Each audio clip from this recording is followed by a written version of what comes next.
Hi guys, welcome back. So in case మీరు ఏదైనా సరే మన చక్రాస్ అనేది యాక్టివేషన్లో ఉన్నాయా లేదా అనేది కొంతమందికి డౌట్ వస్తాయి, కొంతమంది మూడ్ స్వింగ్స్ వస్తాయి, కొంతమందికి కోపం వస్తుంది. అవన్నీ బ్యాలెన్స్డ్గా పెట్టాలంటే 7 చక్ర మెడిటేషన్ కూడా ఉంటుంది.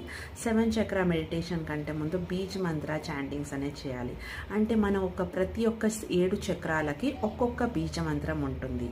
ఆ మంత్రానికి వైబ్రేషన్స్ అనేది ఉంటాయి. ఆ వైబ్రేషన్స్ అనేది బాగా బ్రీతింగ్ తోటి మనం చేసినప్పుడు ఆ చక్రాస్ అనేది మనకి ఆ లైన్లో ఉంటుంది. ఆ లైన్లో ఉండడం వల్ల మనం ఏది ఉన్నా కూడా కరెక్ట్ ఫీలింగ్స్, కరెక్ట్ థాట్స్తో మనం ముందుకు వెళ్ళగలం. ఏ మూడ్ స్వింగ్స్ అనేది మనకి ఇబ్బంది పెట్టదు. So just think about it. And in case మీరు 7 చక్రాస్ కూడా డీటెయిల్స్ ప్రతి ఒక్కటి నేను చెప్తాను, not only 7 chakras. Okay, thank you for watching.